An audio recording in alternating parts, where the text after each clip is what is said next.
ओम शांति। 30/5/2020 के बाबा के महावाक्य हैं।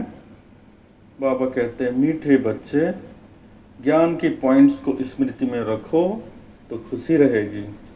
तुम अभी स्वर्ग के गेट पर खड़े हो। बाबा मुक्ति जीवन मुक्ति की राह दिखा रहे हैं। प्रश्न है, अपने रजिस्टर को ठीक रखने के लिए कौन सा अटेंशन जरूर रखना है? उत्तर है, अटेंशन रहे कि मनसा वाचा कर्मणा किसी को भी दुख तो नहीं दिया। अपना स्वभाव बड़ा फर्स्ट क्लास मीठा हो। माया नाक कान पकड़कर ऐसा कोई कर्तव्य न करा दे जिससे किसी को दुख मिले। अगर दुख देंगे तो बहुत पश्चाताप करना पड़ेगा, रजिस्टर खराब हो जाएगा। गीत है, नयनहीन को राह दिखाओ। ओम शांति। बाप बैठ बच्चों को समझाते हैं। रास्ता बहुत सहज समझाया जाता है, फिर भी बच्चे ठोकरे खाते रहते हैं। यहाँ बैठे हो तो समझते हैं हमको बाप पढ़ाते हैं, शांति धाम जाने का रास्ता बताते हैं। बहुत सहज है। बाप कहते हैं, दिन रात जितना हो सके याद में रहो। वह भक्ति मार्ग की यात्रा टांगों की होती है, बहुत धक्के खाने पड़ते हैं। यहाँ तुम बैठे हुए भी याद की यात्रा पर हो। यह भी बाप ने समझाया है, दैवी गुण धारण करने हैं, शैतानी अवगुणों को खत्म करते जाओ। कोई भी शैतानी काम नहीं करो, इससे विक्रम बन जाता है। बाप आए ही हैं तुम बच्चों को सदा सुखी बनाने। कोई बादशाह का बच्चा हो तो वह बाप को और राजाई को देख खुश होगा ना। भल राजाई है, परंतु फिर भी शरीर के रोग आदि तो होते ही हैं। यहाँ तुम बच्चों को निश्चय है कि शिव बाबा आया हुआ है, वह हमको पढ़ा रहे हैं। फिर हम स्वर्ग में जाकर राजाई करेंगे, वहाँ किसी प्रकार का दुख नहीं होगा। तुम्हारी बुद्धि में रचता और रचना के आदि मध्य अंत का ज्ञान है। यह ज्ञान और कोई मनुष्य मात्र की बुद्धि में नहीं है। तुम बच्चे भी अभी समझते हो कि आगे हमारे में ज्ञान नहीं था। बाप को हम नहीं जानते थे। मनुष्य भक्ति को बहुत उत्तम समझते हैं, अनेक प्रकार की भक्ति करते हैं। उनमें सब है स्थूल बातें, सूक्ष्म बात कोई भी है नहीं। अभी अमरनाथ की यात्रा पर स्थूल में जाएंगे ना, वहाँ भी है वह लिंग। किसके पास जाते हैं मनुष्य कुछ भी नहीं जानते। अभी तुम बच्चे कहाँ भी धक्के खाने नहीं जाएंगे। तुम जानते हो, हम पढ़ते ही हैं नई दुनिया के लिए, जहाँ यह वेद शास्त्र आदि होते ही नहीं। सतयुग में भक्ति होती नहीं, वहाँ है ही सुख। जहाँ भक्ति है वहाँ दुख है। यह गोले का चित्र बहुत अच्छा है। स्वर्ग का गेट इसमें बड़ा क्लियर है, यह बुद्धि में रहना चाहिए। अभी हम स्वर्ग के गेट पर बैठे हैं, बहुत खुशी होनी चाहिए। ज्ञान की पॉइंट्स को याद करते तुम बच्चे बहुत खुशी में रह सकते हो। जानते हो, अभी हम स्वर्ग के गेट में जा रहे हैं, वहाँ बहुत थोड़े मनुष्य होते हैं। यहाँ कितने ढेर मनुष्य हैं, कितने धक्के खाते रहते हैं। दान पुण्य करना, साधुओं के पिछाड़ी भटकना कितना है, फिर भी पुकारते रहते हैं, हे प्रभु नयनहीन को राह दिखाओ। राय हमेशा मुक्त जीवन मुक्ति की चाहते हैं। यह पुरानी दुख की दुनिया है, सो भी तुम जानते हो, मनुष्यों को पता ही नहीं। कलयुग की आयु हजारों वर्ष कह देते हैं तो बेचारे अंधकार में है ना। तुम्हारे में भी नंबरवार हैं जो जानते हैं बरोबर हमारा बाबा हमको राजयोग सिखला रहे हैं। जैसे बैरिस्ट्री योग, इंजीनियरिंग योग होता है ना। पढ़ने वाले को भी टीचर की ही याद रहती है। बैरिस्ट्री के ज्ञान से मनुष्य बैरिस्टर बन जाएगा। यह है राजयोग, हमारी बुद्धि का योग है परमपिता परमात्मा के साथ। इसमें तो खुशी का एकदम पारा चढ़ जाना चाहिए। यह है राजयोग, हमारी बुद्धि का योग है परम पिता परमात्मा के साथ। बहुत मीठा बनना है, स्वभाव बड़ा फर्स्ट क्लास होना चाहिए, कोई को भी दुख न मिले।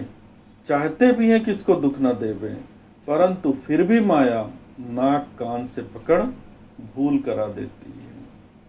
फिर अंदर पछताते हैं, हमने नाहक उनको दुख दिया, परंतु रजिस्टर में तो खराबी आ गई ना। ऐसी कोशिश करनी चाहिए किसको भी मनसा वाचा कर्मणा दुख ना दें। बाप आते ही हैं हमको ऐसा देवता बनाने, यह कभी किसको दुख देते हैं क्या? लौकिक टीचर पढ़ाते हैं, दुख तो नहीं देते हैं ना। हाँ, बच्चे नहीं पढ़ते हैं तो कोई सजा आदि देते हैं। आजकल मारने का भी कायदा निकाल दिया है। तुम रूहानी टीचर हो, तुम्हारा काम है पढ़ाना और साथ साथ मैनर्स सिखाना। फिर पढ़ेंगे लिखेंगे तो उच्च पद पाएंगे, नहीं पढ़ेंगे तो फेल खुद होंगे। यह बाप भी रोज आकर पढ़ाते हैं, मैनर्स सिखलाते हैं। सिखलाने के लिए प्रदर्शनी आदि का प्रबंध रचते हैं। सब प्रदर्शनी और प्रोजेक्टर मांगते हैं, प्रोजेक्टर भी हजारों लेंगे। हर एक बात बाप बहुत ही सहज कर बतलाते हैं। अमरनाथ की भी सर्विस सहज है, चित्रों पर तुम समझा सकते हो ज्ञान और भक्ति क्या है। ज्ञान इस तरफ, भक्ति उस तरफ, उनसे स्वर्ग उनसे नरक बिल्कुल क्लियर है।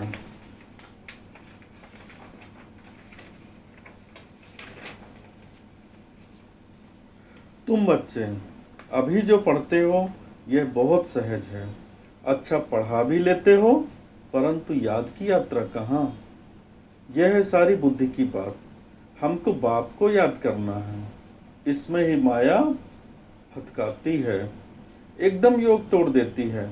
बाप कहते हैं तुम सब योग में बहुत कमजोर हो, अच्छे अच्छे महारथी भी बहुत कमजोर हैं। समझते हैं इनमें यह ज्ञान बड़ा अच्छा है इसलिए महारथी हैं। बाबा कहते हैं घोड़े सवार प्यादे हैं, महारथी वह जो याद में रहते हैं। उठते बैठते याद में रहें तो विक्रम विनाश होंगे, पावन होंगे, नहीं तो सजा भी खानी पड़ेगी और पद भी भ्रष्ट हो जाएगा। इसलिए अपना चार्ट रखो तो मालूम पड़ेगा। बाबा खुद बतलाते हैं, मैं भी पुरुषार्थ करता हूँ। घड़ी घड़ी बुद्धि और तरफ चली जाती है, बाबा के ऊपर तो बहुत फिक्रात रहती है ना। तुम तीखे जा सकते हो, फिर साथ में अपनी चलन भी सुधारनी है। पवित्र बनकर फिर विकार में गिरा तो की कमाई चट हो जाएगी। कोई पर क्रोध किया, लून पानी हुआ तो गोया असुर बन जाते हैं। अनेक प्रकार की माया आती है, संपूर्ण तो कोई बना नहीं है। बाबा पुरुषार्थ कराते रहते हैं। कुमारियों के लिए तो बहुत सहज है, इसमें अपनी मजबूती चाहिए, अंदर की सच्चाई चाहिए। अगर अंदर कोई के साथ दिल लगी हुई होगी तो फिर चल न सके। कुमारियों माताओं को तो भारत को स्वर्ग बनाने की सर्विस में लग जाना चाहिए। इसमें है मेहनत, मेहनत बिगर कुछ मिलता नहीं। तुमको 21 जन्म के लिए राजाई मिलती है तो कितनी मेहनत करनी चाहिए। वो पढ़ाई भी बाबा इसलिए पढ़ने देते हैं, कहते हैं जब तक इसमें पक्के हो जाएं, ऐसा ना हो कि फिर दोनों जहान से चला जाए। कोई के नाम रूप में लटक मरते तो खत्म हो जाते। तकदीरवान बच्चे ही शरीर का भान भूल अपने को अशरीरी समझ बाप को याद करने का पुरुषार्थ कर सकते हैं। बाप रोज रोज समझाते हैं, बच्चे तुम शरीर का भान छोड़ दो, हम अशरीरी आत्मा अब घर जाते हैं, यह शरीर यहाँ छोड़ देना है। वो तब छोड़ेंगे जब निरंतर बाप की याद में रह कर्मातीत हो जाएं। इसमें बुद्धि की बात है, परंतु किसकी तकदीर में नहीं तो तदबीर क्या करे। बुद्धि में यह रहना चाहिए कि हम अशरीरी आए थे, फिर सुख के कर्म संबंध में बंधे, फिर रावण राज्य में विकारी बंधन में फंसे। अब फिर बाप कहते हैं अशरीरी होकर जाना है, अपने को आत्मा समझ मुझे याद करो, आत्मा ही पतित बनी है। आत्मा कहती है, हे पतित पावन आओ। अभी तुमको पतित से पावन होने की युक्ति भी बतलाते रहते हैं। आत्मा है ही अविनाशी, तुम आत्मा यहाँ शरीर में आई हो पाठ बजाने। यह भी अब आपने समझाया है, जिनको कल्प पहले समझाया है वही आते रहेंगे। अब आप कहते हैं कलयुगी संबंध भूल जाओ, अब तो वापस जाना है, यह दुनिया ही खत्म होनी है, इसमें कोई सार नहीं है। तब तो धक्के खाते रहते हैं। भक्ति करते हैं भगवान से मिलने, समझते हैं भक्ति बड़ी अच्छी है, बहुत भक्ति करेंगे तो भगवान मिलेंगे और सतगति में ले जाएंगे। अभी तुम्हारी भक्ति पूरी होती है, तुम्हारे मुख से हे राम, हे भगवान, यह भक्ति के अक्षर भी न निकलें। यह बंद हो जाना चाहिए। बाप सिर्फ कहते हैं मुझे याद करो। यह दुनिया ही तमो प्रधान है, सतो प्रधान सतयुग में रहते हैं। सतयुग है चढ़ती कला, फिर उतरती कला होती है। त्रेता को भी वास्तव में स्वर्ग नहीं कहा जाता, स्वर्ग सिर्फ सतयुग को ही कहा जाता है। तुम बच्चों की बुद्धि में आदि मध्य अंत का ज्ञान है। आदि अर्थात शुरू, मध्य हाफ, फिर अंत। मध्य में रावण राज्य शुरू होता है। बाप भारत में ही आते हैं, भारत ही पतित और पावन बनता है। 84 जन्म भी भारतवासी लेते हैं। बाकी तो नंबरवार धर्म वाले आते हैं, झाड़ वृद्धि को पाता है, फिर उस समय ही आएंगे। यह बातें और किसकी बुद्धि में नहीं होंगी। तुम्हारे में भी सब धारण नहीं कर सकते हैं। यह 84 का चक्र बुद्धि में रहे तो भी खुशी में रहें। अब बाबा आया हुआ है हमको ले जाने के लिए। सच्चा सच्चा माशूक आया हुआ है, जिसको हम भक्ति मार्ग में बहुत याद करते थे, वह आए हैं हम आत्माओं को वापस ले जाने। मनुष्य मात्र यह नहीं जानते कि शांति भी किसको कहा जाता है। आत्मा तो है ही शांत स्वरूप। यह आर्गन्स मिलते हैं तब कर्म करना पड़ता है। बाप जो शांति का सागर है वह सबको ले जाते हैं, तब सबको शांति मिलेगी। सतयुग में तुमको शांति भी है, सुख भी है, बाकी सब आत्माएं चली जाएंगी शांति धाम। बाप को ही शांति का सागर कहा जाता है। यह भी बहुत बच्चे भूल जाते हैं, क्योंकि देह अभिमान में रहते हैं। देही अभिमानी होते नहीं। बाप शांति तो सबको देते हैं ना, चित्र में संगम पर जाकर दिखाओ। इस समय सब अशांत हैं। सतयुग में तो इतने धर्म होंगे ही नहीं, सब शांति में चले जाएंगे। वहाँ दिल भरकर शांति मिलती है। तुमको राजाई में शांति भी है, सुख भी है। सतयुग में पवित्रता, सुख, शांति सब है तुमको। मुक्ति धाम कहा जाता है स्वीट होम को। वहाँ पतित दुखी होंगे नहीं, दुख सुख की कोई बात नहीं। तो शांति का अर्थ नहीं समझते। रानी के हार का मिसाल देते हैं ना। अब आप कहते हैं शांति सुख सब लो, आयुष्मान भव। वहाँ कायदे अनुसार बच्चा भी होगा। बच्चा मिले उसके लिए कोई पुरुषार्थ नहीं करना पड़ता है। शरीर छोड़ने का टाइम होता है तो साक्षात्कार हो जाता है और शरीर खुशी से छोड़ देते हैं। जैसे बाबा को खुशी रहती है ना, शरीर छोड़कर हम यह बनूंगा, अभी पढ़ रहा हूँ, तुम भी जानते हो हम सतयुग में जाएंगे। संगम पर ही तुम्हारी बुद्धि में यह रहता है। तो कितनी खुशी में रहना चाहिए। जितनी ऊंच पढ़ाई उतनी खुशी।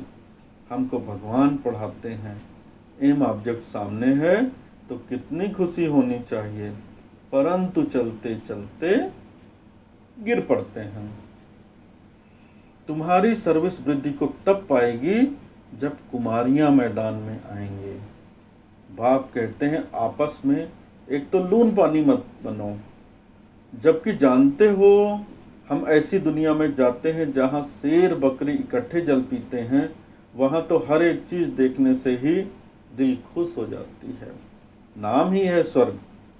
तो कुमारियाँ लौकिक माँ बाप को बोलें, अभी हम वहाँ जाने की तैयारियाँ कर रहे हैं, पवित्र तो जरूर बनना है।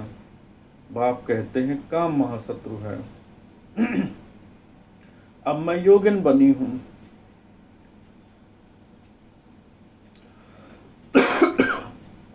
इसलिए पतित नहीं बन सकती। बात करने की खड़ाई चाहिए। ऐसी कुमारियां जब निकलेंगी तो देखना कितनी जल्दी सर्विस होती है। परंतु चाहिए नष्टो मोहा। एक बार मर गई तो फिर याद क्यों आनी चाहिए। परंतु बहुतों को घर की, बच्चों आदि की याद आती रहती है। फिर बाप के साथ योग कैसे लगेगा। इसमें तो यही बुद्धि में रहे कि हम बाबा के हैं, यह पुरानी दुनिया खत्म हुई पड़ी है। बाप कहते हैं मुझे याद करो। अच्छा, अच्छा के बाद क्या बोलते हैं बाबा। मीठे मीठे सिकिलते बच्चों प्रति माता पिता बाप दादा का याद प्यार और गुड मॉर्निंग। रूहानी बाप की रूहानी बच्चों को नमस्ते। हम रूहानी बच्चों की रूहानी माता पिता बाप दादा को याद प्यार गुड मॉर्निंग और नमस्ते नमस्ते नमस्ते। शुक्रिया बाबा, थैंक्स। धारणा के लिए मुख्य सार है। पहला, अपनी ऊंच तकदीर बनाने के लिए जितना हो सके अशरीरी बनने का अभ्यास करना है। शरीर का भान बिल्कुल भूल जाए, किसी का भी नाम रूप याद ना आए, यह मेहनत करनी है। दूसरा, अपनी चलन का चार्ट रखना है। कभी भी आसुरी चलन नहीं चलनी है। दिल की सच्चाई से नष्टो मोहा बन भारत को स्वर्ग बनाने की सर्विस में लग जाना है। वरदान है, अपनी महानता और महिमा को जानने वाले सर्व आत्माओं में श्रेष्ठ विश्व द्वारा पूजनीय भव। विस्तार है वरदान का। हर एक ब्राह्मण बच्चा वर्तमान समय विश्व की सर्व आत्माओं में श्रेष्ठ है और भविष्य में विश्व द्वारा पूजनीय है। नंबरवार होते हुए भी लास्ट नंबर का मणका भी विश्व के आगे महान है। आज तक भक्त आत्माएं लास्ट नंबर के मणके को भी आंख पर रखती हैं, क्योंकि सभी बच्चे बाप दादा के नैनों के तारे हैं, नूरे रतन हैं। जिसने एक बार भी मन से सच्चे दिल से अपने को बाप का बच्चा निश्चय किया, डायरेक्ट बाप का बच्चा बना, उसे महान व पूजनीय बनने की लॉटरी व वरदान मिल ही जाता है। स्लोगन है, स्थिति सदा खजानों से संपन्न और संतुष्ट रहे तो परिस्थितियां बदल जाएंगी। ओम शांति।